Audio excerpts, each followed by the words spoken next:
안녕하세요. 저는 노래하는 사람, 그리고 찬양하는 사람, 소프라노 홍혜란입니다.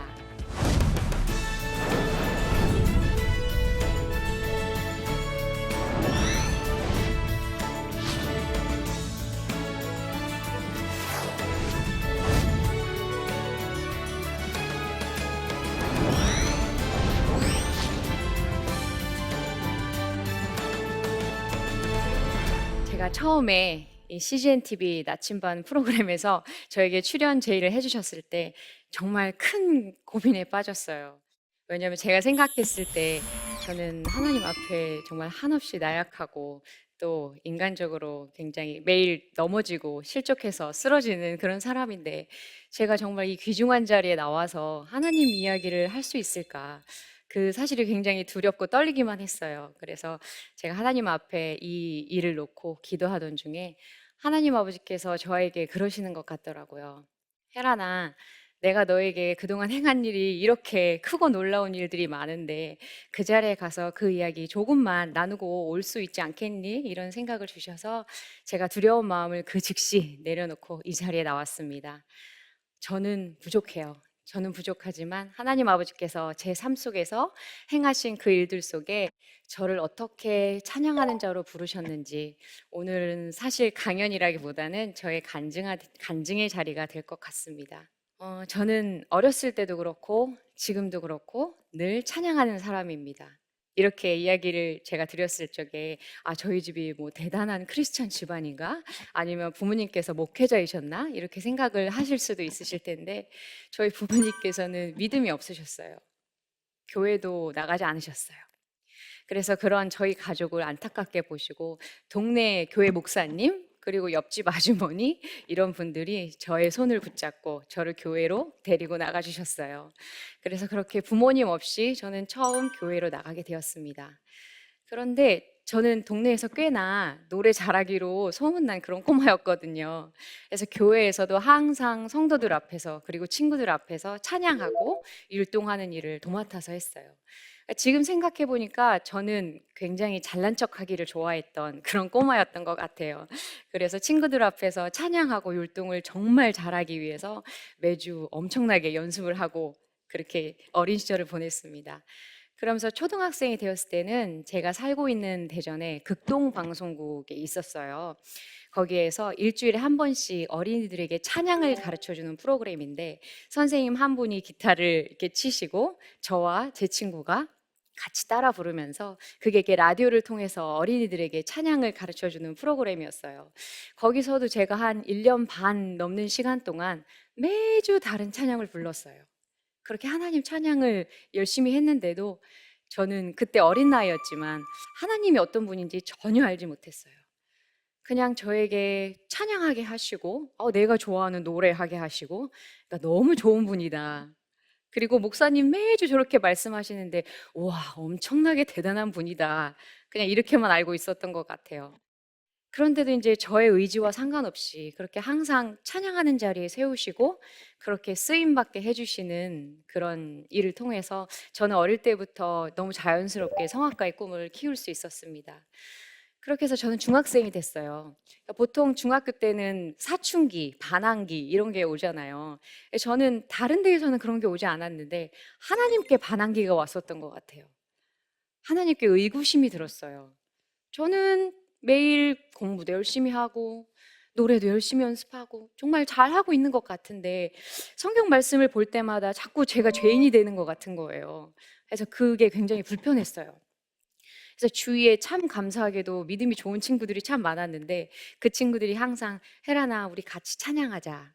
그리고 같이 말씀 보자. 성경 공부하자. 이런 이야기들을 할 때마다 저는 그 친구들을 꾸짖는 것처럼 너희들은 정말 나약하다. 어떻게 내 자신을 믿지 못하고 내 스스로를 믿지 못하고 그렇게 다른 존재를 그렇게 믿을 수 있어? 너희들은 정말 나약한 존재야. 이러면서 정말 못된 말, 모진 말도 많이 했어요.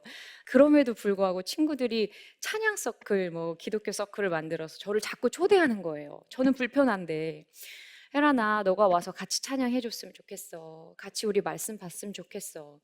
그런데 더 재밌는 건 그렇게 모진 말들을 하고 마음이 불편한데도 저는 매주 나가서 찬양을 했어요.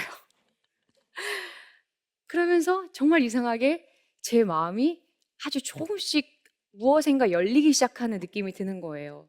찬양을 부르는데 그 가사가 한 단어 한 단어가 제 마음에 들어오더니 한 문장 한 문장이 제 마음에 들어오는 거예요. 제 마음을 두드리는 거예요. 근데 저는 인정하고 싶지 않았어요. 모른 척 했어요. 왜냐하면 저는 반항기였으니까요. 그렇게 해서 그런 시절을 지나서 전 대학생이 됐어요. 대학교 때는 지금 저의 믿음의 동역자인 저희 남편을 대학교 1학년 때 만났는데 그때 당시 남편도 그렇게 성숙한 믿음이 있었던 거는 같지 않았는데 모태신앙의 집안에서 자랐거든요. 그리고 저희 어머니께서는 늘 기도하시고 늘 말씀으로 가족을 돌보시는 정말 믿음의 어머니셨어요. 그래서 그런 어머니를 어릴 때부터 보고 이제 자란 것이 있어서 그런지 그때 당시 남자친구인 저희 남편과 제가 뭐 무슨 문제가 생기거나 아니면 저희 앞에 어렵거나 힘든 일이 항상 있을 때 저를 붙잡고 교회 가자. 그리고 같이 기도하자. 이렇게 해줬어요. 그래서 저는 조금씩 하나님 아버지를 조금씩 더 알게 됐고 그렇게 믿음이 조금씩 성장해 갈 수 있었던 것 같아요. 근데 대학교 때는 보통 아르바이트들도 많이 하잖아요. 그래서 저희 노래하는 사람들은 교회에서 아르바이트를 많이 해요.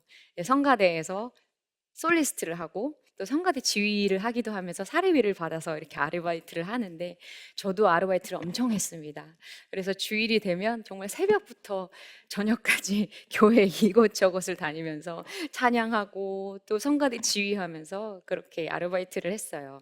그런데 그때 계속 이제 주일이면은 하루 종일 말씀을 듣고 하루 종일 찬양을 하잖아요. 근데 어느 순간 하나님 아버지가 궁금해지더라고요. 정말 어떤 분인가? 교회에서 보는데 다른 사람들은 다 하나님을 만나고 다 하나님 목소리를 들은 것 같은 거예요. 나만 모르는 것 같은 거예요. 그래서 나도 알고 싶었어요. 그래서 기도했어요. 저도 하나님 알게 해주세요. 하나님 목소리 듣게 해주세요. 하나님 직접 만나게 해주세요. 이런 기도를 열심히 했는데 그때 당시 저는 하나님 만나고 하나님 목소리 듣는다는 것이 이렇게 길 가다가 친구를 만나서 이렇게 안녕 하고 인사하는 것처럼 그렇게 친구를 만나고 또 누군가 제 귀에 와서 옆에 와서 목소리를 속삭여 주듯이 그렇게 하나님 목소리를 듣고 이런 건 줄 알았어요. 그래서 저는 하나님을 만날 수가 없었어요. 그렇게 해서 남자친구와 같이 대학교 4년을 보내고 이제 졸업할 때가 됐는데 이제 저희 앞에 저희가 어떻게 살아가야 할지 고민이 시작되더라고요. 이제 음대를 졸업했는데 이제 졸업하면 어떻게 해야 하나? 내가 그리고 남자친구가 같이 우리 찬양하는 사람으로 앞으로도 살 수 있을까? 노래하는 사람이 될 수 있을까? 아니면 다른 일을 찾아야 하나? 이런 고민에 빠졌을 때 또 남자친구가 기도하자 해서 같이 기도를 하는데 남자친구가 응답을 받았대요.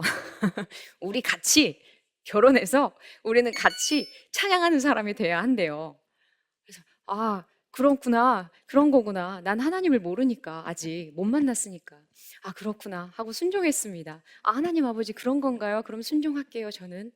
하고 같이 결정했어요. 그리고 미국으로 유학을 가기로 결정을 했어요. 근데 이 미국 유학이라는 것이 가는 것도 쉽지가 않더라고요. 왜냐면은 일단 학비가 그렇게 만만치 않은 학비예요. 근데 그 학비를 제가 이제 저희 집에서 다 이렇게 할 수 있다. 이제 그것을 그래서 공부를 마칠 수 있다. 우리 집 경제적인 상황이 이 정도다라고 제가 증명을 해야지만 미국으로 갈 수 있는 비자가 주어지는 거예요. 나오는 거예요. 근데 그때 당시 저희 집이 어려웠어요. 비자 받는 것조차 불가능한 상황이었어요. 그래서 하나님이 그냥 원망스럽더라고요. 남자친구도 원망스러웠어요. 그냥 그 길이 아니면 나 포기하게 하지. 왜 가라고 하실까? 나는 아닌 것 같은데. 나는 불가능한데. 왜 하라고 하실까?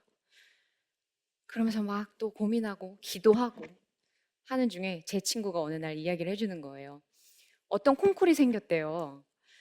미국에서 어떤 미국 대학교에서 만들었는데 1회 콩쿨인데 한국으로 콩쿨을 만들었는데 그 콩쿨의 특전이 미국으로 어학연수를 보내주는 특전이 있다는 거예요. 근데 그렇게 되면 저의 문제는 해결이 되거든요. 비자 문제는 해결이 되는 거예요. 그 상만 받으면. 그런데 그 특전이 뭐 제가 나가는 성악 분야의 1등 아니면 현악기 분야 1등, 피아노 분야 1등, 이 1등에게 주어지는 게 아니라 그 모든 분야를 다 통틀어서 대상을 받았을 때만 그 특전이 주어지는 거예요. 그래서 너무 어렵다. 또 포기했어요. 나는 아닌 것 같은데. 나는 그 정도 실력은 아닌 것 같은데. 근데 하나님께서 예비하신 일이었던 것 같아요. 제가 대상을 받았어요. 그래서 뭐 문제 없이 그 대상을 받고 미국으로 가서 미국에서는 이제 세계에서 가장 이제 훌륭한 학교 중에 하나인 줄리어드에 입학을 하게 됐어요. 거기서 대학원 과정 2년을 마치고 또 최고 연주자 과정 2년을 이렇게 마치면서 또 하나님 아버지 앞에 물어야 할 때가 왔어요. 나 이제 미국까지 보내주셔서 이제 또 졸업합니다. 열심히 하고 이제 또 어떻게 해야 될까요? 저의 앞날은 또 어떻게 해야 되는 걸까요? 하나님 아버지 계속 찬양할 수 있을까요? 그러던 중에 또 저에게 주신 생각이 이번에는 더 큰 콩쿠르에 도전해라. 세계적인 콩쿠르에 한번 나가봐야겠다. 이런 생각을 주셨어요. 그래서 세계 3대 콩쿠르 중에 하나인 퀸 엘리자베스 콩쿠르에 제가 도전하기로 마음을 먹어요. 근데 이것도 쉽지가 않더라고요. 그 너무나도 훌륭하고 큰 콩쿠르여서 그런지 그 콩쿠르를 준비하는 그 과정이 불러야 하는, 제가 소화해야 하는 곡들도 너무너무 많고, 분량도 너무 많고, 그것도 너무 이렇게 어려운 곡들도 너무너무 많고, 해서 힘든 거예요. 하나님 아버지 앞에 또 원망 섞인 기도가 시작됐어요. 아버지, 또 이 길을 왜 보여주시나요? 나는 안 되는 것 같은데요. 모르겠어요. 아버지께서 하세요. 어떤 날은 그렇게 원망 섞인 기도도 했다가 그런데 또 조금씩 나아지더라고요. 매일 조금씩 나아지는 제 모습을 보면서 또 어느 날은 눈물 흘리면서 감사의 기도도 했다가 그렇게 그 콩쿨 장소인 벨기에로 떠날 준비를 이게 몇 달에 걸쳐서 이제 어느 정도 마칠 때가 됐어요.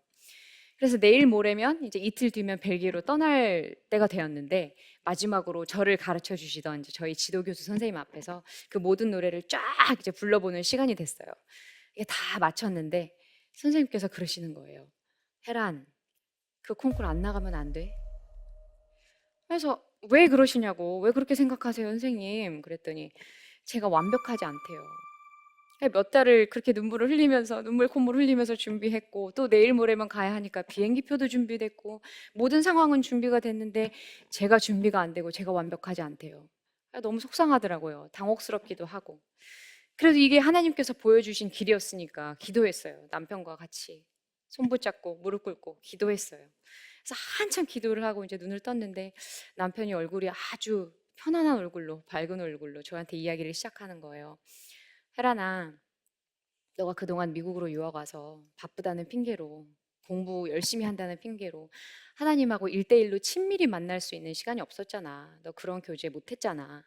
근데 너가 벨기에로 이제 가게 되면 한 달이라는 시간 동안 그 낯선 곳에서 너가 혼자 있게 될 텐데 얼마나 좋은 기회야. 가서 하나님만 찾고 하나님만 만나고 와. 그게 하나님께서 너에게 원하시는 것 같아. 그러더라고요. 그래서 저는 속으로 아싸. 왜냐면 저는 가서 노래를 잘하고 상 타고 올 자신은 없었거든요. 근데 가서 열심히 하나님만 찾고 만나고 오면 된대요. 그래서 나 그거는 할 수 있을 것 같아. 하고 아주 룰루랄라. 하지만 저희 선생님 말씀은 제가 거역을 하고 벨기에로 떠났어요. 근데 제가 벨기에로 떠나기 전에 이제 저보다 먼저 그 콩쿠르에 도전한 친구들한테 듣기로는 그곳에 도착하면 호스트 패밀리를 만난대요. 그 콩쿠르에 있는 기간 동안 저를 이제 가족처럼 돌봐주고 이렇게 저를 케어해 줄 수 있는 그런 가족들을 만나는데 보통 그곳에는 아주 너무 이렇게 좋고 훌륭한 분들도 많고 여유로운 분들도 많아서 그분들을 만나면 벨기에에서 아주 편안히 그냥 잘 있다가 오게 될 것이다 이런 이야기를 들었어요. 그래서 저도 기대하고 갔죠. 갔는데 도착하고 첫날부터 저는 제가 머무를 곳이 마련이 안 돼 있었어서 저의 몸보다 큰 트렁크 가방 2개를 들고 매일 이리저리 옮겨 다녀야 하는 상황이 됐어요. 처음에는 갔을 때 이제 급하게 제 숙소를 마련해 주셨는데 그곳이 다락방이랑 창고 같은 곳이었던 것 같아요. 가운데 이렇게 매트리스 하나만 놓여 있어요. 거기에 이 매트리스에 누우면 여기서 먼지가 이만큼 떠다니고 저기서 먼지 구덩이가 이렇게 다니고 가끔 제 방에 이제 놀러 와줬던 고양이들과 그렇게 이렇게 재미있게 또 며칠 이렇게 보내다가 또 다음으로 간 곳은 지금 생각하니까 이게 한국에 비슷한 숙박업소 비슷한 곳이었는데 그렇게 나쁜 곳은 아니었지만 유럽에서는 10여 년 전만 해도 이렇게 공공장소에서 흡연하는 것이 이렇게 어느 정도 허용이 되는 그런 분위기였거든요. 밤마다 옆방에서 담배 연기가 이렇게 흘러 들어오는 거예요. 저는 노래하러 갔잖아요. 콩쿨 하러 갔잖아요. 그래서 목 관리도 해야 되고 잠도 잘 자도 그래도 부족한데 매일 밤 담배 연기에 콜록콜록 밤을 새면서 있었어요. 그런 상태에서 1차 예선을 치르게 됐어요. 근데 됐어요. 1차 예선에 된 거예요. 저는 안 될 줄 알았어요. 당연히 너무 상태도 안 좋았고. 그래서 속으로 안 되면 나 여기 있는 상황 좋지도 않고 불편한데 빨리 집으로 돌아가야겠다. 그렇게 생각했는데 1차가 된 거예요. 그래서 하나님이 나를 더 오랜 시간 만나길 원하시나 생각하고 있었어요. 그래서 제가 거기 있던 벨기에에 머물렀던 시간은 제가 하루에 연습하고 지금까지 그렇게 못했으니까요. 그러면서 하나님을 만났어요. 하나님께서 꼭 제 앞에 계신 것만 같았어요. 그리고 매일 하나님과 1대1로 이야기 나누는 거예요. 그 시간이 저에게 얼마나 귀중한 시간이었는지 몰라요. 제가 그곳에 노래하러 간 건 아닌데 하나님 찾고 만나러 간 것이었는데 저는 성공했어요. 이미. 근데 그렇게 해서 2차 준결승을 치렀는데 그것도 되더라고요. 그래서 저는 그 2차 준결승이 된 기쁨보다 이미 제 마음에 기쁨이 넘쳤거든요. 하나님하고 저는 매일 대화했으니까요. 그러던 중에 이제 어느 날은 제가 말씀을 또 다 이렇게 읽고 있는데 열왕기하 말씀이 제 가슴에 들어오는 거예요. 열왕기하 6장에서 엘리사가 아람 군대에 의해서 쫓기는 그 장면이에요. 그 장면에서 하나님의 사람 엘리사의 기도가 이 사람은 얼마나 하나님하고 친밀했길래 이런 기도를 하는가. 그가 하나님께 드렸던 그 기도가 저는 충격적이더라고요. 왜냐면 저는 그 전까지 이렇게 기도했어요. 하나님 뜻대로 해주세요. 만약에 제 뜻이 하나님 뜻하고 다르면 제가 그나마 충격이나 덜 받게 해주세요. 뭐 이런 굉장히 소극적이고 디테일하지 못한 그런 기도를 했는데 엘리사의 기도는 굉장히 솔직하고 심플하고 그 즉시 자신이 원하는 기도를 하고 이런 스타일이더라고요. 그런데 하나님께서는 그 기도를 그 즉시 들어주시는 거예요. 이렇게 기도하더라고요. 6장에서 이제 엘리사가 하나님 주여 저의 눈을 뜨게 하소서. 그러자 하나님께서 그 청년의 눈을 뜨게 하셨고 보게 하셨다. 그리고 아람 군대가 막 이렇게 오는 그런 상황에서 주여 저들의 눈을 멀게 하소서. 그러자 하나님께서 그들의 눈을 멀게 하셨다. 그리고 다시 그들 군대를 향해서 주여 이제는 저들의 눈이 뜨게 하소서. 그러자 하나님께서 그들의 눈을 뜨게 하시고 그들이 사마리아에 있는 것을 보게 하셨다.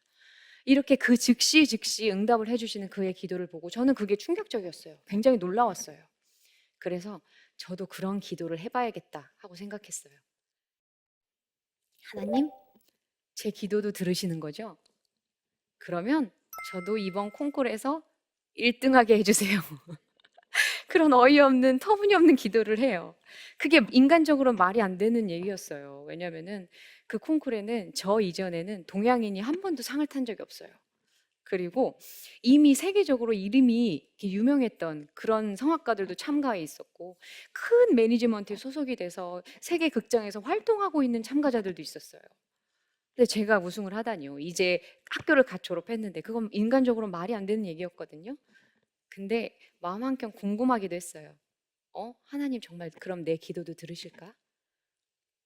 나 이렇게 매일 하나님 만나는데 정말 듣고 계시는 거예요? 궁금하기도 했어요. 그런데 그렇게 기도를 하고 나서 또 이상한 일이 생겨요. 제가 제 입으로 자꾸 이상한 말을 하고 다녀요. 나 이번에 1등 할 거야. 보통 저의 성격이라면 저는 그런 성격이 못 되거든요. 그렇게 이야기를 할 수 있는 성격이 못 되는데 미국에 있는 남편에게 전화를 해서 오빠, 나 이번에 1등 할 것 같아도 아니에요. 나 이번에 1등 할 거야.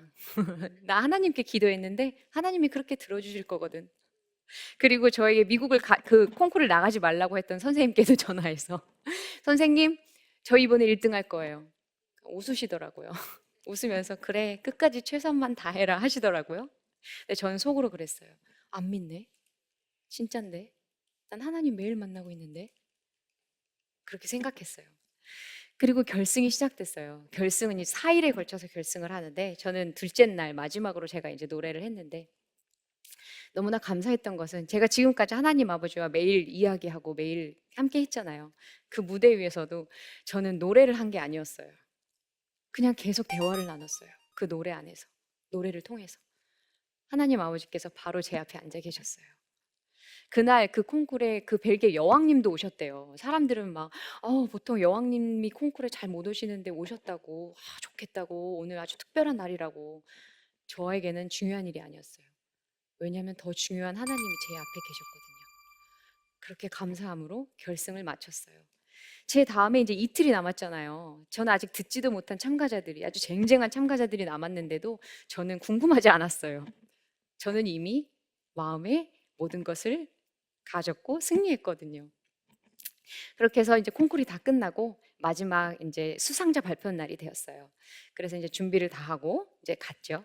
수상자 발표는 그 큰 홀에 이제 수상자들을 축하해주기 위해서 이제 모인 그 수천 명의 사람들이 앉아 있고, 무대 위에는 심사위원들이 이렇게 쫙 또 앉아 있고, 참가자들은 무대 밖에서 12명이 의자 하나씩을 놓고 이렇게 앉아 있어요. 이게 수상자를 발표하면 한 명씩 이렇게 나가게 되는 거예요. 그래서 저도 일찍 도착해서 그 의자에 앉아서 또 기도했죠. 하나님하고 이야기했죠. 그렇게 하나님하고 대화를 한참 하고 있는데 제 귀에 이런 소리가 들리는 거예요. 올해의 우승자는 홍혜란. 이 소리가 들리는 거예요. 그래서 저는 어머, 큰일 났다. 나 너무 긴장하고 지금 너무 떨려가지고 내가 지금 환청이 들리는구나. 어머, 웬일이야. 나 진정하자, 진정하자 이러면서 거기서 이제 저 자신을 이렇게 전 진정하고 있었어요. 근데 이제 그 콩쿠르의 수상자들을 호명하기 시작하는 거예요. 발표를 하기 시작하는 거예요. 근데 정말 희한하게도 그 콩쿠르에서는 1등부터 6등까지가 이제 수상자들인데 보통은 6등부터 이렇게 호명을 할 텐데 1등부터 호명을 하더라고요. 그래서 저 앉아 있는데 아까 제가 들었던 그 소리 있잖아요. First 올해의 prize Queen Elizabeth 우승자는 International Grand Prize 홍혜란. 홍하란. 그 소리가 또 들리는 거예요. 그래서 나 왜 이러지? 나 너무 떨리나 봐. 그렇게 하고 있었는데 이번에는 사람들이 저를 바라보는 눈빛이 다른 거예요. 그래서 정말이구나 하고 저는 입을 틀어막고 눈물을 흘리면서 무대로 걸어 나갔어요. 상을 받기 위해서. 그때 이제 제가 입을 틀어막고 너무 놀라서 이제 무대로 걸어가는 모습이 카메라에 이렇게 담기기도 했는데 First prize Queen 아마 Elizabeth 보시는 International 분들은 Grand 우승을 Prize 전혀 예상하지 못했나 보다. 그래서 홍하란. 너무 놀랐나 보다. 놀란 모습이다. 이렇게 생각들을 하실 텐데 저는 제가 우승한 거엔 놀라지 않았어요. 하나님 Mai 아버지가 정말 제 2011, 기도를 들으신 Hong 거잖아요. Eran 저에게 remporte le 들려주신 concours Reine 거잖아요. Elisabeth, catégorie chant. 그 사실이 Elle est soprano 저에게는 너무도 et elle est 놀랐고 coréenne. C'est la 너무나도 première 감사한 victoire 일이었어요. coréenne dans l'histoire du 그래서 그 concours. 무대 위에서 하나님께 그냥 감사하다는 이야기만 하고 내려온 것 같아요. 그렇게 해서 수상자 발표가 다 끝나고 사람들이 이제 다 떠나고 제가 숙소에 혼자 이제 왔어요. 이제 홀로 이렇게 숙소에 있는데 하나님께 여쭤볼 수밖에 없더라고요. 왜 이 일을 허락하셨는지, 그리고 이 사건을 통해서 무엇을 원하시는지 물어볼 수밖에 없었어요. 그렇게 눈을 감고 기도를 하는 중에 이렇게 제 앞에 그림처럼 쫙 보여주시는 게 어릴 때부터 제가 찬양하는 모습을 쫙 보여주시더라고요. 어릴 때 제가 하나님을 모르고 노래자랑 하듯이 그렇게 찬양하던 모습. 그리고 하나님 부인하고 거부하면서 그러면서도 부르던 그 찬양의 모습. 그렇게 하나님을 알고자 원했지만 매일 이렇게 안타깝게 기도하면서 그렇게 불렀던 찬양의 모습. 그 모습을 쫙 보여주시면서 제가 찬양하던 어릴 때 찬양하던 그때부터 아니 그 훨씬 전부터 하나님께서 늘 저를 봐오셨고 저와 함께 하셨다는 사실을 알게 하셨어요. 그리고 저를 찬양하는 사람으로 택하셨고 부르셨고 인도하셨다는 사실을 깨닫게 됐어요. 그래서 그때부터 저의 소명은 하나님과 늘 동행하면서 하나님께 찬양하는 사람입니다. 그게 저의 소명인데 저에게 그렇게 큰 사건과 그렇게 큰 사랑과 그렇게 큰 은혜를 주신 그렇게 사건이 있는데도 저는 어쩔 수가 없더라고요. 저는 사람이더라고요. 하나님을 자꾸 잊어버려요. 그리고 세상에 나가요. 그렇게 세상만 바라보다가 정말 실족해서 우울증에 빠진 적도 있고 그리고 정말 제 손바닥으로 하나님을 가리우고 하나님을 완전히 잊고 산 때도 있었어요. 그렇게 큰 일이 있었는데도 불구하고. 그리고 아까 처음에 말씀드린 것처럼 저는 항상 실족하고 넘어지는 그런 사람입니다. 그런데 저는 그게 불안하지 않아요. 초조하지 않아요. 왜냐하면 하나님께서 저를 택하신 이유, 제 존재의 이유, 그런 소명이 저에게 있고 또 그 소명의 힘을 믿기 때문이에요. 저는 매일 넘어지지만 하나님께서 저에게 주신 그 소명이 저를 다시 일으켜 세우고 제 입을 벌려서 하나님을 찬양하게 할 것이라는 것을 저는 굳게 믿기 때문입니다. 오늘 사실 이 긴 저의 이야기는 여기까지예요. 여기까지지만 제 이 이야기를 통해서 여러분들께서도 하나님께서 허락하신 그 각자의 소명들이 있으실 텐데 그 소명으로 넘어지신 분들이 계신다면 혹시 그 소명으로 다시 일어설 수 있고 또 그 소명으로 기쁨과 감사한 가운데 하나님과 늘 동행하시는 여러분의 삶이 되시기를 간절히 소망합니다. 감사합니다. 그러면 저의 오늘 이야기는 여기까지고요. 혹시 질문 있으신 분이 계시다면 편안히 질문해 주시면 좋겠습니다. 네.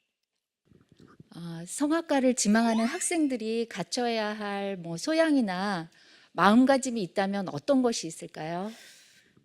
일단 특히나 어린 친구들이기 때문에 이 목소리, 자신이 가진 목소리 이런 것들이 다 자기 거라고 생각하기 쉽거든요.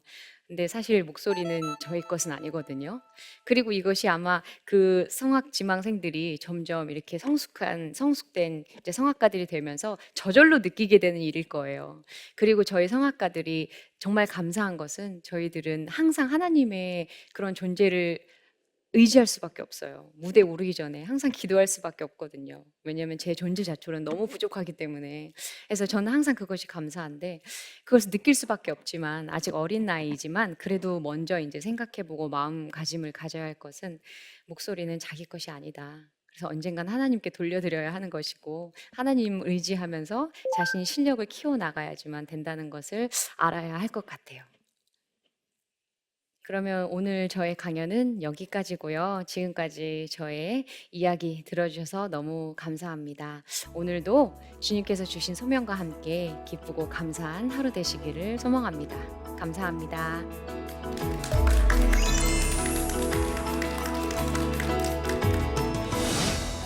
저는 어릴 때부터 너무 자연스럽게 성악가의 꿈을 키울 수 있었습니다. 그러면서 벨기에에 머물렀던 시간은 계속 찬양하고 말씀 보고 기도하고 그런 시간이 하루 종일이었어요.